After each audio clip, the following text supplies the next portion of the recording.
सामान्य हिंदी ही है। ठीक है, 3 घंटे 15 मिनट का समय होता है, जो कि आप सभी जिससे अवगत हैं। ये देखिए 3 घंटे 15 मिनट आपका समय होगा, पूर्णांक आपके 100 का होगा। ठीक, आगे चलिए, आगे हम देखते हैं निर्देश में 3 घंटे 15 मिनट, क्या 3 घंटे 15 मिनट आपके होते हैं, और जिसमें से 15 मिनट आपके प्रारंभ के प्रश्न पत्र पढ़ने के लिए निर्धारित होते हैं, और इस प्रश्न पत्र में 2 खंड हैं, दोनों खंडों के उत्तर देना आवश्यक है, यह बात भी लिखी रहती है। फिर आता है आपका खंड का में आपको 10 ऑब्जेक्टिव क्वेश्चन मिलेंगे। ऑब्जेक्टिव क्वेश्चन की प्रैक्टिस करने के लिए हमारी वेबसाइट पर आप जाइए और मॉक टेस्ट वाले कॉलम में आप ढेर सारे टेस्ट दे दीजिए, जिससे आपका अपना आकलन हो जाएगा। ठीक है, वेबसाइट की लिंक हमारे डिस्क्रिप्शन में दी हुई है, और इस पेपर की पीडीएफ भी आप वहीं से प्राप्त कर सकेंगे। ठीक, चलिए, तो पहला है शिक्षा का उद्देश्य निबंध के लेखक कौन है? तो इसका राइट आंसर क्या होगा? शिक्षा का निबंध, इसके लेखक कौन है? तो इसका राइट आंसर आपका है डॉक्टर संपूर्णानंद। जी हाँ, डॉक्टर संपूर्णानंद जो हैं ये शिक्षा का उद्देश्य के लेखक हैं, ये निबंध है। अगला प्रश्न आपके स्क्रीन पर देखिए क्या होगा। अब अगला प्रश्न देखिए, अगला प्रश्न, लल्लू लाल की रचना कौन सी है? लल्लू लाल की रचना कौन सी है? तो प्रेम सागर। लल्लू लाल की कौन सी है? लल्लू लाल की रचना जो है वो है प्रेम सागर। ठीक है, तीसरा प्रश्न, पर्दा कहानी के लेखक कौन हैं? तो पर्दा कहानी यशपाल की है। किसकी? यशपाल की है पर्दा कहानी, जिसमें एक पठान होता है और वो कर्जा ना दे पाने के कारण आता है और पर्दा झटक के चला जाता है उस इज्जतदार आदमी का। तो ये पर्दा कहानी यशपाल की है। ठीक है, चलिए आगे देखिए, चौथा प्रश्न आपका है आवारा मसीहा के रचनाकार कौन हैं? तो आवारा मसीहा के ऑप्शन देखिए, आवारा मसीहा के लेखक कौन हैं? आवारा मसीहा के रचनाकार हैं विष्णु प्रभाकर। जी हाँ, विष्णु प्रभाकर आवारा मसीहा के लेखक हैं, जिन्होंने शरद चंद्र की जीवनी आवारा मसीहा में लिखी है। अगर आपसे प्रश्न पूछ लिया जाए कि आवारा मसीहा में किसकी जीवनी है, तो आप कहेंगे शरद चंद्र की जीवनी है। और किसने लिखा है? तो विष्णु प्रभाकर ने लिखा है। कई बार कंफ्यूजन बच्चों को हो जाता है। आगे देखिए, बाण भट्ट की आत्मकथा, ये एक ट्रेंडिंग क्वेश्चन है। क्या है? ट्रेंडिंग है टॉपिक कि बाण भट्ट की आत्मकथा के लेखक कौन हैं? तो बाण भट्ट की आत्मकथा के लेखक जो हैं वो हैं आपके हजारी प्रसाद द्विवेदी। ठीक है, हजारी प्रसाद द्विवेदी बाण भट्ट की आत्मकथा के लेखक हैं। लेकिन अगर आपसे पूछ लिया जाए कि बाण भट्ट की आत्मकथा की विधा क्या है, तो आप तुरंत ही क्या लिखेंगे? तो अगर आप विधा पूछी जाए तो बाण भट्ट की आत्मकथा की जो विधा है वो है आपकी उपन्यास। ठीक है, कोई दिक्कत नहीं यहां तक। चलिए, कामायनी किस युग की रचना है? ये पद्य से, देखिए पद्य साहित्य के इतिहास से आपके 5 प्रश्न होंगे और गद्य साहित्य के इतिहास से आपके 5 प्रश्न होंगे। तो आपको कुल मिला के 10 प्रश्नों का उत्तर देना है, और 10 प्रश्नों का 1-1 अंक निर्धारित होता है, जिसमें 10 अंक आपके मिल जाएंगे। इसलिए गद्य पद्य साहित्य का इतिहास हमारी वेबसाइट www.gyansindhuclasses.com पर भी उपलब्ध है। सारा सिलेबस जो आपका हिंदी का है वो वहां पर उपलब्ध है, आप जाकर के पढ़ सकते हैं। डिस्क्रिप्शन में लिंक भी दे दी गई है। तो कामायनी छायावादी युग की रचना है। कहां की? छायावादी युग की। कामायनी छायावाद युग की रचना है। ठीक है, आगे बढ़िए। निम्नलिखित कवियों में से कौन सा कवि प्रगतिवादी युग का है? ठीक है, आप जानते हैं ना पहले क्या चला था। पहले देखिए, पहले आदिकाल, मध्यकाल, आधुनिक काल। आधुनिक काल में भारतेंदु, पूर्व भारतेंदु युग। इसके पश्चात आता है द्विवेदी युग। द्विवेदी युग के पश्चात आता है छायावादी युग, और छायावादी के पश्चात आता है प्रगतिवादी, जिसको हम छायावादोत्तर युग के नाम से भी जानते हैं। तो कामायनी जो है छायावाद युग की रचना हमने बताई आपको। और प्रगतिवादी युग का लेखक कौन है? तो प्रगतिवादी युग का लेखक रामधारी सिंह दिनकर जी हैं। ठीक है, रामधारी सिंह दिनकर प्रगतिवादी युग के लेखक हैं। आगे देखिए, तार सप्तक का प्रकाशन वर्ष कौन सा है? तार सप्तक का प्रकाशन वर्ष कौन सा है? तार सप्तक का प्रकाशन वर्ष अगर पूछा जाए तो 1943 है कि ठीक है, क्या है 1943 इज राइट आंसर है तार सप्तक का 1943। चलिए, द्विवेदी युग की रचना नहीं है, ठीक है, तो फिर छायावादी युग की होगी, यानी द्विवेदी युग की रचना नहीं है। तो द्विवेदी युग की रचना कौन सी नहीं है? देखो, प्रिप्रवास, भारत भारती और साकेत, ये द्विवेदी युग की रचनाएं तीनों की तीनों द्विवेदी युग की रचनाएं हैं, ठीक है।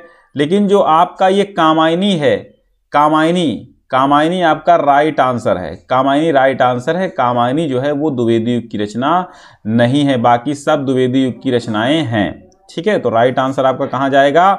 राइट आंसर जाएगा आपका कामायनी पर, ठीक है। चलिए आगे बढ़ते हैं। तो लास्ट क्वेश्चन आता है आपका, लास्ट क्वेश्चन क्या कहता है? लास्ट क्वेश्चन कहता है कि निम्नलिखित में से कौन सी कृति महाकाव्य नहीं है? कृति है, महाकाव्य नहीं है। तो आप ये देखते हैं कि रामचरितमानस तो महाकाव्य है ही है, साकेत महाकाव्य है, पद्मावत महाकाव्य है, लेकिन जो लहर है वो आपका महाकाव्य नहीं है। तो राइट आंसर आपका जाएगा लहर, ठीक है। लहर आपका राइट आंसर है। लहर जयशंकर प्रसाद द्वारा रचित है। आगे बढ़ते हैं तो हमको मिलेगा एक गद्यांश। इसके नीचे 5 प्रश्न होंगे जो कि 2-2 अंक के होंगे। 10 अंकों का कुल मिला के हमको एक गद्यांश मिलेगा, जिसके हम उत्तर देंगे नीचे 5 प्रश्नों के। तो चलिए, पहला गद्यांश हमारा आता है कि धरती माता की कोख में जो अमूल्य निधियां भरी हैं, जिनके कारण वह वसुंधरा कहलाती है, उससे कौन परिचित न होना चाहेगा। लाखों करोड़ों वर्षों से अनेक प्रकार की धातुओं को पृथ्वी के गर्भ में पोषण मिला है। दिन रात बहने वाली नदियों ने पहाड़ों को पीस पीस कर अगणित प्रकार की मिट्टियों से पृथ्वी की देह को सजाया है। हमारे भावी आर्थिक अभ्युदय के लिए इन सबकी जांच पड़ताल आवश्यक है, ठीक। तो चलिए, सबसे पहले हम रेखांकित अंश की ही व्याख्या कर लेते हैं। रेखांकित अंश कहता है कि धरती माता की कोख में अमूल्य निधियां भरी हैं। तो अब क्या लिखेंगे कि डॉक्टर वासुदेव शरण अग्रवाल राष्ट्र के स्वरूप के बारे में विस्तार से चर्चा करते हुए माता भूमि की महत्ता का प्रतिपादन करते हुए कहते हैं कि धरती माता जिसके गर्भ में अमूल्य भंडार भरे हुए हैं, जिसके कारण ये हमारी धरती माता वसुंधरा कहलाती है। वसुम का अर्थ होता है स्वर्ण, वसुम का अर्थ होता है खजाना, वसुम का अर्थ होता है ऐश्वर्य धन संपदा, इसीलिए वो वसुंधरा, और धरा का मतलब होता है धारण करने वाली। तो जो स्वर्ण को धारण करती है, जो खजानों को धारण करती है, वही वसुंधरा है, वही पृथ्वी है। तो इससे कौन परिचित न होना चाहेगा? अर्थात सब चाहेंगे कि हम इस धरती माता से परिचित रहें, ठीक है। तो उपयुक्त गद्यांश का संदर्भ लिखना है, तो संदर्भ कैसे लिखेंगे कि प्रस्तुत गद्यांश हमारी पाठ्यपुस्तक के गद्य खंड के राष्ट्र का स्वरूप नामक पाठ से उद्धृत है। इसके लेखक डॉक्टर वासुदेव शरण अग्रवाल जी हैं। धरती वसुंधरा क्यों कहलाती है? क्योंकि धरती की, देखिए यहां पर आपका जो प्रश्न आया है, धरती वसुंधरा क्यों कहलाती है, इसका सीधा सा उत्तर है, यहां से आप देंगे कि धरती अमूल्य निधियां भरी हैं, जिनके कारण वह वसुंधरा कहलाती है। तो ये आपका राइट आंसर हो जाएगा। रेखांकित अंश की व्याख्या बता दिया, गद्यांश बता दिया। पृथ्वी की देह को किसने सजाया है? पृथ्वी की देह को किसने सजाया है? दिन रात बहने वाली नदियों ने पहाड़ों को पीस पीस कर अगणित प्रकार की मिट्टियों से पृथ्वी की देह को सजाया है, ठीक है। तो किसने सजाया है? नदियों ने, दिन रात बहने वाली नदियों ने। भावी आर्थिक अभ्युदय हेतु हमें क्या करना चाहिए?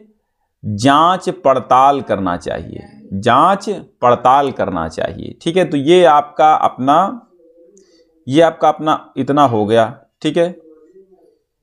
अब देखिए आगे अगला गद्यांश आएगा आपका। अगला गद्यांश आ गया अशोक का फूल, ठीक है। तो एक करना है आपको, चाहे वो कर लो चाहे ये कर लो, है ना।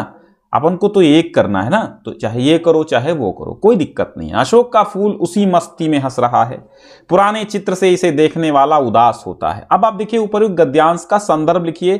तो संदर्भ में बता दे रहा हूं आपको कि प्रस्तुत गद्यांश हमारी पाठ्य पुस्तक के गद्य खंड से अशोक के फूल नामक निबंध से उद्धृत है।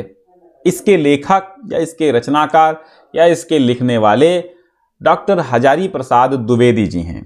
रेखांकित अंश की व्याख्या तो आप देख सकते हैं। आपकी रेखांकित अंश की जो व्याख्या है वो कुछ इस प्रकार है कि पंडिताई भी एक तरह का बोझ है, जितनी ही भारी होती है उतनी ही तेजी से डुबाती है, और जब वो जीवन का अंग बन जाती है तो सहज हो जाती। पंडिताई का अर्थ होता है विद्वता, कि विद्वता भी एक प्रकार की भार स्वरूप होती है। हजारी प्रसाद द्विवेदी जी क्या कहते हैं कि विद्वता भी एक प्रकार से भार स्वरूप होती है, और भार यानी विद्वता जितनी बड़ी होगी, जितनी अधिक होगी, उतनी ही तेजी से डुबाएगी।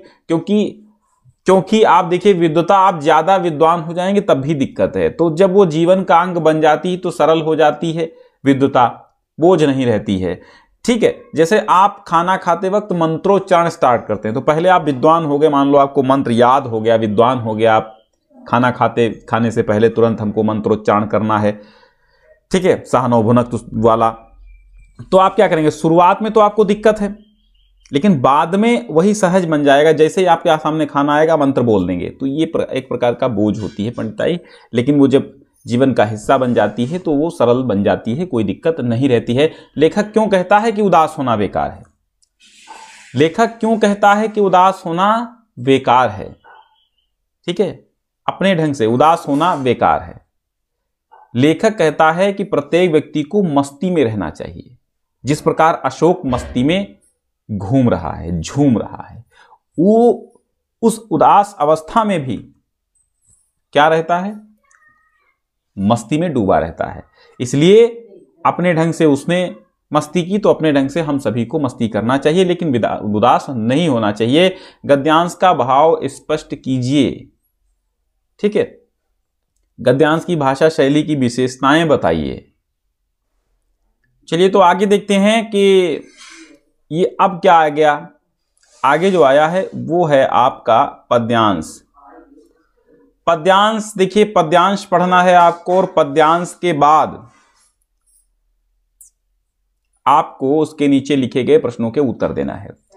तो दुर्बलता का ही चिन्ह विशेष शपथ है, पर अबला जन के लिए कौन सा पथ है। यदि मैं उकसाई गई भरत से होऊं, तो पति समान ही स्वयं पुत्र भी खोऊं। ठहरो मत रोको मुझे कहूं सो सुन लो, पाओ यदि उसमें सार उसे सब चुन लो। करके पहाड़ सा पाप मौन रह जाऊं, रत्ती भर भी अनुताप न करने पाऊं। ये कैकेयी का अनुताप से लिया गया है। तो कैकेयी कहती है दुर्बलता का जो विशेष चिन्ह है वो शपथ है। सौगंध खाना एक दुर्बलता का ही विशेष चिन्ह होता है, परंतु हम कमजोर स्त्रियों के लिए और कौन सा मार्ग होगा। अब कसम खाती हुई, सौगंध खाती हुई कैकेयी कहती है कि अगर मैं भरत के द्वारा उकसाई गई हूं, अगर भरत ने मुझको उत्तेजित किया हो, तो जिस प्रकार मैंने पति खो दिया है उसी प्रकार मेरा पुत्र भी मैं खो दूं। मतलब अपने पुत्र की, अपने बेटे की कसम खाती हुई कहती है ठहरो मत रोको मुझे। तो लोग रोकने लगते हैं, अरे क्या कर रहे हो आप, क्यों सौगंध खा रहे हो पुत्र की। तो कहते ठहरो मत रोको मुझे मत रोको, मुझे मत रोको, जो मैं कहती हूं वो सुन लो, और अगर उसमें कोई सार पाओ, कोई सारांश पाओ तो उसको भी चुन लो। यानी अगर हमारी बातों में कुछ आपको सारांश नजर आता हो तो उसको भी आप चुन लो। मुझे मत रोको, मैं जो कहना चाहती हूं उसको भी सुन लो, क्योंकि पहाड़ सा मैंने पाप किया है, और इतना बड़ा पहाड़ सा पाप करके मैं मौन रह जाऊं, ये शोभा नहीं देता। कम से कम एक राई भर का तो हमें पश्चाताप अनुताप करने दीजिए। तो पद्यांश का संदर्भ लिखिए। प्रस्तुत पद्यांश हमारी पाठ्य पुस्तक के काव्यखंड से उद्धृत, मतलब कैकेयी का अनुताप नामक शीर्षक से उद्धृत है, जिसके रचयिता मैथिली शरण गुप्त जी हैं। तो करके पहाड़ सा पाप मौन रह जाऊं, रत्ती भर भी अनुताप न करने पाऊं, में अलंकार कौन सा है। तो आप देख रहे हैं ना, पहाड़ सा यहां पर लिखा है, यहां पर लिखा है पहाड़ सा। तो जहां पर सा सी से लग जाता है वहां उपमा अलंकार होता है। तो प्रस्तुत पंक्तियों में आपका उपमा अलंकार हो जाता है। पद्यांश का भाव स्पष्ट कर दीजिए। तो भाव मैंने प्रस्तुत पद्यांश में कैकेयी के पश्चाताप का भाव है। कैकेयी पश्चाताप कर रही है। ठीक है, भाषा की विशेषताएं बताइए। तो भाषा की विशेषताएं इसमें कुछ नहीं बतानी है, ये निरर्थक प्रश्न है। भाषा की विशेषताएं, भाषा साहित्यिक खड़ी बोली है। ठीक है, इतना लिख दीजिए, भाषा साहित्यिक खड़ी बोली है। अलंकारों का यथास्थान प्रयोग किया गया है। माधुर्य गुण है। यही सब भाषा की विशेषताएं आप बता देंगे कि भाषा में क्या रस, छंद, अलंकार, ये सब चीजें काव्यगत सौंदर्य वाली आप डाल दीजिए। ठीक है, फिर आगे है, देखिए, पवन दूतिका का लज्जाशीला पथिक महिला जो कहीं दृष्टि आए, होने देना विकृत वसना तो न तू सुंदरी को, जो थोड़ी सी श्रमित वह हो गोद ले श्रांति खोना, होठों की ओ कमल मुख की म्लानताएं मिटाना, कोई क्लांता कृषक ललना खेत में जो दिखावे, धीरे धीरे परसूस की क्लांतियों को मिटाना, और जाता कोई जलद यदि हो व्योम में तो उसे ला, छाया द्वारा सुखित करना तप्त भूतांगना को। पवन से राधा कहती है कि अगर कोई लज्जाशीला अर्थात शर्मीली औरत अगर कोई आपको रास्ते में जाती हुई दृष्टि आए, माने नजर आए, दिखाई पड़े, तो उसको विकृत वसना मत होने देना, अर्थात उसके वस्त्रों को इधर उधर छिन्न भिन्न मत कर देना उस सुंदरी के। अगर वो थोड़ी सी श्रमित, अब जहां देखिए आपको रेखांकित अंश की आपको व्याख्या करना है, तो देखिए जो थोड़ी सी, यहां पर ले लीजिए, जो थोड़ी सी श्रमित हो, मतलब जो थोड़ी सी भी वो दुखी हो, थकी हो, श्रमित माने थकी हुई हो, तो उसको अपने आगोश में ले लेना, अपनी गोद में ले लेना और उसकी थकन को मिटा देना, समाप्त कर देना, उसके होठों की और उसके कमल रूपी मुख की मलिनताओं को दूर कर देना। हे राधा कहती है पवन दूतिका। अगर कोई क्लांता माने दुखी या थकी हुई या परेशान कृषक ललना माने किसान की पत्नी, किसान की स्त्री खेत में दिखाई दे, तो धीरे धीरे स्पर्श करके उसकी क्लांतियों को, उसकी थकान को मिटा देना, और जाता कोई जलद यदि व्योम में हो तो उसे, व्योम माने आकाश, अगर कोई जलद माने बादल का टुकड़ा आकाश में जा रहा हो तो उसको ले आना और सूर्य के समीप में कर देना, और इस प्रकार छाया के द्वारा उसको सुखित करना माने प्रसन्न कर देना, उस तप्त माने जलती हुई भूतंगना माने स्त्री को। ठीक है, उपयुक्त पद्यांश का संदर्भ लिखिए। तो उपयुक्त पद्यांश, प्रस्तुत पद्यांश हमारी पाठ्यपुस्तक के काव्य खंड से पवन दूतिका नामक शीर्षक से उद्धृत है, और लेखक इसके हैं अयोध्या सिंह उपाध्याय, हरियोत।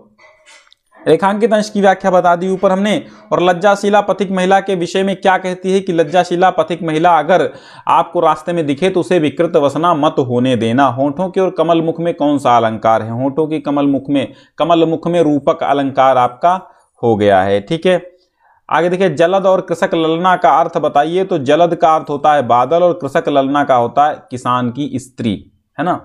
अब देखिए यहां पर आपको 3 जीवन परिचय में से एक लिखना होगा जो कि आपका 5 अंक का है। साहित्यिक परिचय देना होगा, मात्र 80 शब्दों की बात है, लेकिन आप 80 से ज़्यादा दे सकते हैं, जैसे कि मैंने अपने चैनल पे आपको पढ़ाया। अगर आपने अभी तक कोर्स पूरा नहीं किया तो प्लेलिस्ट में जाइए, फुल कोर्स आपको मिल जाएगा। फिर एक कवि का भी साहित्यिक परिचय देना होगा। जीवन परिचय आपको 2-3 लाइनों में दे देना है। इसके बाद साहित्यिक परिचय क्या होता है, लोग बहुत परेशान रहते हैं कि साहित्यिक परिचय का।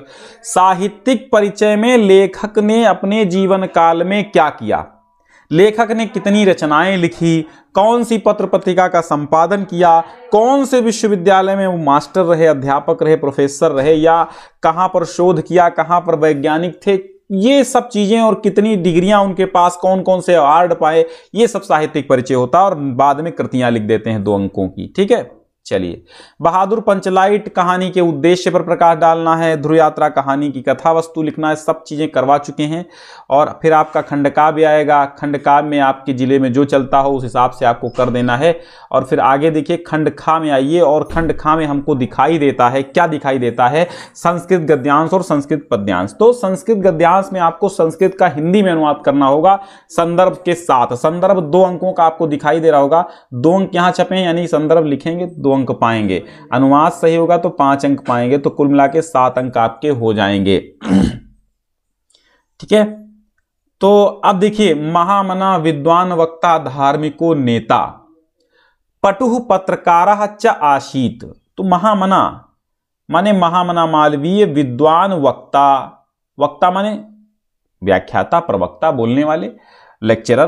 धार्मिकों नेता, धार्मिक नेता। और पटु माने चतुर पत्रकार थे, कुशल पत्रकार थे। परम माने परंतु, अस्य माने इनका सर्वोच्च गुण, जो सर्वोच्च गुण था वो क्या था? जन सेवा एवं आसीत, जन सेवा ही था। फिर देखिए यत्र, यत्र माने जहां, कुत्राप माने कहीं भी, अयम माने यह, जनान माने लोगों को, दुखितान माने दुखी, और पीड्यमानांश माने और पीड़ित, अपश्यत माने देखते थे, तत्रैव माने वहीं, सा माने वह, शीघ्रमेव माने शीघ्र ही, उपस्थिता माने उपस्थित होकर, सर्वविधम माने सब प्रकार से, सहायाम च अकरोत, सहायता करते थे। प्राणी सेवा अस्य स्वभाव एवं आसीत, प्राणी सेवा इनका स्वभाव ही था। क्या था? प्राणी सेवा इनका स्वभाव ही था। चलिए अब देखिए, तो आप क्या लिखेंगे? प्रस्तुत संस्कृत गद्यांश हमारी पाठ्यपुस्तक हमारी पाठ्यपुस्तक के संस्कृत खंड से महामना मालवीय पाठ से उद्धृत है। ठीक है, रचयिता इसमें होते नहीं है, संकलित होते हैं ना, इसलिए रचयिता नहीं होते। हंस राजा तदैव परिशन मध्य, यहां पर ना है, यहां पर ना लगा हुआ है, परिशन मध्य, हंसराज वहां परिषद मध्य में, सभा के मध्य में, आत्मनः भागिनेयाय, भागिनेयाय लिखा, अपने भांजे हंस पोतकाय, हंस पोतक को दुहितरम अदत्ता, अपनी बेटी को दे दिया। मयूरो हंस पोतिकाम अप्राप्य लज्जिता, मोर हंस पोतिका को ना प्राप्त करके लज्जित हुआ। अप्राप्य लिखा है तो ना प्राप्त करके लज्जित हुआ। तस्मात् स्थानात्, उस स्थान से, तस्मात् स्थानात् उस स्थान से, तस्मात् स्थानात् उस स्थान से, पलायिता, पलायिता माने भाग गया, हंसराजो अपि हृष्टमानसः, हंसराज भी प्रसन्न मन से स्वगृहम अगच्छत, अपने घर चला गया। ठीक, तो यह क्या लिखेंगे कि प्रस्तुत संस्कृत गद्यांश हमारी पाठ्य पुस्तक के संस्कृत खंड के जातक कथा से और नृत्य जातक, जातक कथा के अंतर्गत नृत्य जातक शीर्षक से उद्धृत है, ऐसा लिख देंगे। तो फिर देखिए ये जातक कथा से ही एक पद्यांश आपका श्लोक आ गया है। 2 अंक का यहां पर भी क्या है? संदर्भ है। 5 अंक का क्या है? अनुवाद है। तो न में रोचते भद्रम वह उल्लूकस्य अभिषेचनम, अभिषेचनम लिखा है, तो मुझे इस भद्र उल्लू का अभिषेक अच्छा नहीं लगता, इस उल्लू का मुझे राज्याभिषेक अच्छा नहीं लगता। अक्रुद्धस्य मुखम प्रश्य, यानी अक्रुद्धस्य मुखम प्रश्य, क्रोधित ना होने पर इसका मुख तो देखो। और कथम क्रुद्धो भविष्यति, जब क्रोधित होगा तो कैसा होगा, है ना। आगे देखिए,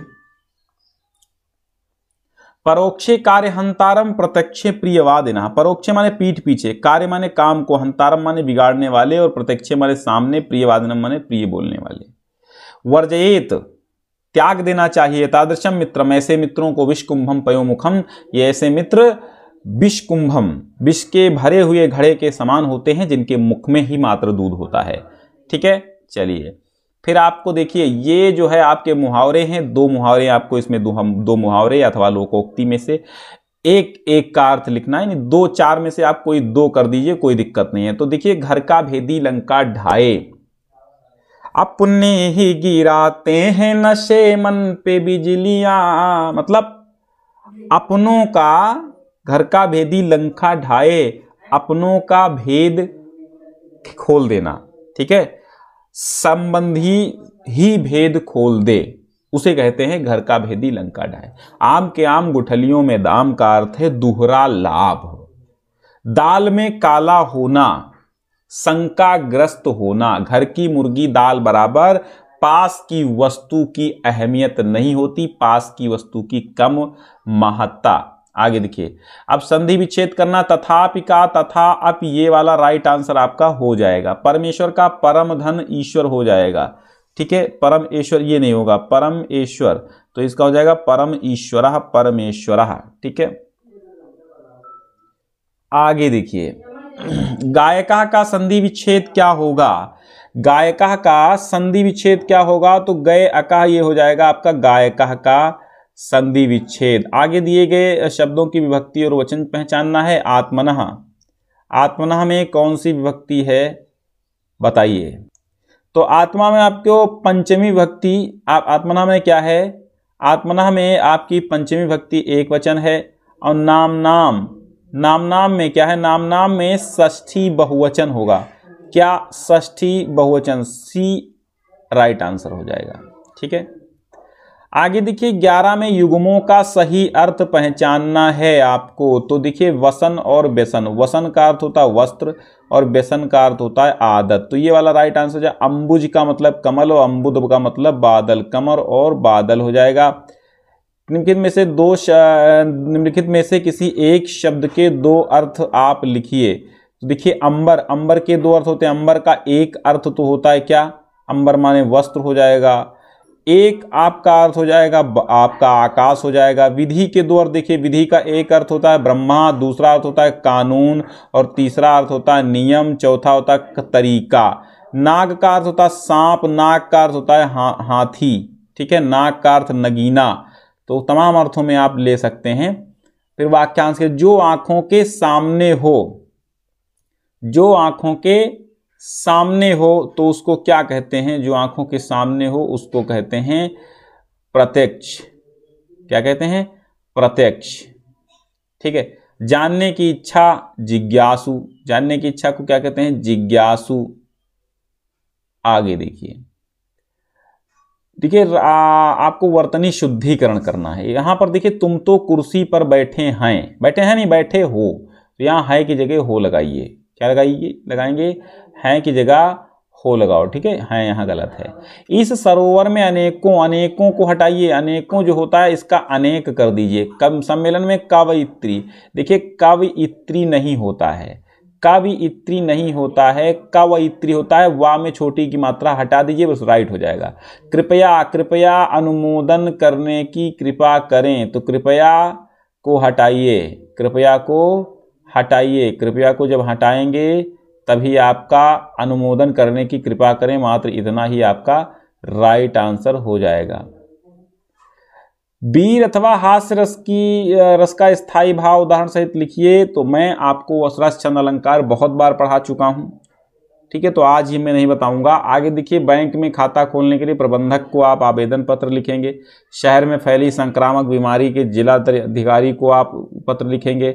अब देखिए फिर निबंध आपका आएगा। देखिए 2+7 क्यों लिखा है यहाँ पर, तो 2 अंक का आपका रूपरेखा हो जाएगा, 7 अंक का आपका निबंध हो जाएगा, तो कुल मिला के 9 अंक का आपका पूरा है। देश में बेरोजगारी की समस्या, बेरोजगारी की समस्या बहुत ज़्यादा है। आप बेरोजगारी पर बहुत कुछ लिख सकते हैं। आतंकवाद की समस्या और समाधान, कई कारण, आतंकवाद के कारण क्या हैं, उन कारणों का समाधान क्या है, ये भी, इस पर भी आप चर्चा बड़े अच्छे तरीके से कर सकते हैं। वृक्षारोपण का महत्व ये भी करवा चुके हैं। विद्यार्थी और राजनीति ये नहीं करवाए हैं। और देश की समृद्धि में विकास, समाचार पत्रों की भूमिका, मैं आपको ऊपर के 3 निबंध करवा चुका हूं, तो कोई भी आप कर सकते हैं, कोई दिक्कत नहीं है। तो बच्चों आज आपका ये पेपर कैसा लगा जरूर बताइएगा कमेंट बॉक्स में।